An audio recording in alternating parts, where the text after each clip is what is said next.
ನಮಸ್ಕಾರ, ನನ್ನ ಚಾನಲ್ ವೀಕ್ಷಕರಿಗೆ ಸ್ವಾಗತ. ಇದು ಅಕ್ಕಿ ತೊಳೆದ ನೀರಿನಿಂದ ಮಾಡಿದ ತಂಪಾದ ಪಾನೀಯ ಅಕ್ಕಚ್ಚು ಅಂತ. ಅಕ್ಕಚ್ಚು ಬಹಳ ಒಳ್ಳೆಯದು, ತುಂಬ ತಂಪು, ತುಂಬ ಪೌಷ್ಟಿಕಾಂಶ ಇದೆ ಇದರಲ್ಲಿ. ಅಕ್ಕಚ್ಚಿನ ರೆಸಿಪಿ ತೋರಿಸ್ತೀನಿ, ಬನ್ನಿ ಅಕ್ಕಚ್ಚು ಮಾಡೋಣ.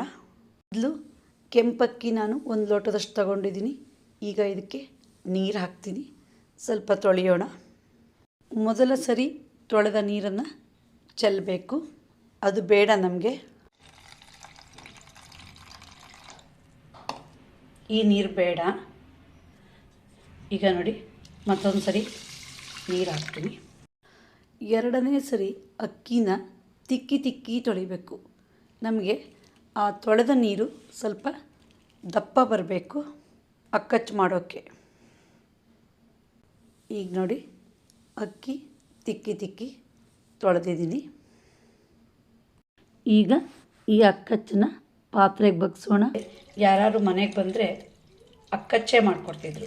ಈ ಅಕ್ಕಿ ತೊಳೆದ ಅಕ್ಕಚ್ಚಿನಲ್ಲಿ ಪೌಷ್ಟಿಕಾಂಶ ಧಾರಾಳವಾಗಿ ಸಿಗುತ್ತೆ.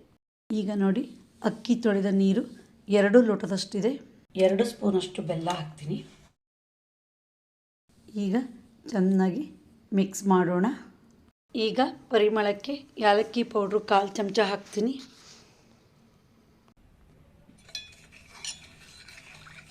ಈಗ ಇದಕ್ಕೆ ನಾನು ಅರ್ಧ ಲೋಟ ಆಗೋಷ್ಟು ಹಾಲು ಹಾಕ್ತೀನಿ. ಈಗ ಅಕ್ಕಚ್ಚು ರೆಡಿ ಆಯಿತು. ಹಿಂದೆ ಅಕ್ಕಚ್ಚನ್ನು ಗರ್ಭಿಣಿ ಸ್ತ್ರೀಯರಿಗೆ ಕೊಡ್ತಿದ್ರಂತೆ, ಆರೋಗ್ಯಕ್ಕೆ ತುಂಬ ಒಳ್ಳೆಯದು ಅಂತ. ಹೊರಗಡೆ ಬಿಸಿಲಿಂದ ಬಂದಾಗ ದಿಢೀರಂತ ಅಕ್ಕಿ ತೊಳೆದು ಹೀಗೆ ಅಕ್ಕಚ್ಚು ಮಾಡಿಕೊಂಡು ಕುಡಿಬೋದು. ಮಲೆನಾಡಿನಲ್ಲಿ ಬಳಸುವ ಹೆಚ್ಚು ಪಾಲಿಶ್ ಇಲ್ಲದ ಈ ಕೆಂಪಕ್ಕಿಯಲ್ಲಿ ಮಾತ್ರ ಈ ಥರ ತಿಳಿ ಸಿಗುತ್ತೆ, ಪಾಲಿಶ್ ಅಕ್ಕಿಯಿಂದ ಬರಲ್ಲ. ಚೆನ್ನಾಗಿ ಲೋಟಕ್ಕೆ ಹಾಕೋಣ. ಈ ಅಕ್ಕಚ್ಚಿನ ರುಚಿ ಕುಡಿದ್ರೆ ಮಾತ್ರ ಗೊತ್ತಾಗೋದು. ಅಕ್ಕಿ ತೊಳೆದ ನೀರಿನಲ್ಲಿ ರುಚಿಯಾದ ತಂಪಾದ ಪಾನೀಯ ಮಾಡೋಕ್ಕೆ ಬರುತ್ತೆ ಅಂತ ನಮ್ಮ ಹಿಂದಿನವರಿಗೆ ಆವಾಗಲೇ ಗೊತ್ತಿತ್ತು. ಮಲೆನಾಡಲ್ಲಿ ಹೆಚ್ಚಾಗಿ ವೇಸ್ಟು ಅಂತ ಯಾವುದನ್ನೂ ಮಾಡಲ್ಲ, ಆದಷ್ಟು ಉಪಯೋಗಿಸ್ಕೊಳ್ತಾರೆ. ಅಷ್ಟು ಕೆಂಪಕ್ಕಿ ಉಪಯೋಗಿಸಿ ಅದರ ತಿಳಿನ ವೇಸ್ಟ್ ಮಾಡದೆ ಅಕ್ಕಚ್ಚು ಮಾಡ್ಕೊಂಡು ಕುಡೀರಿ.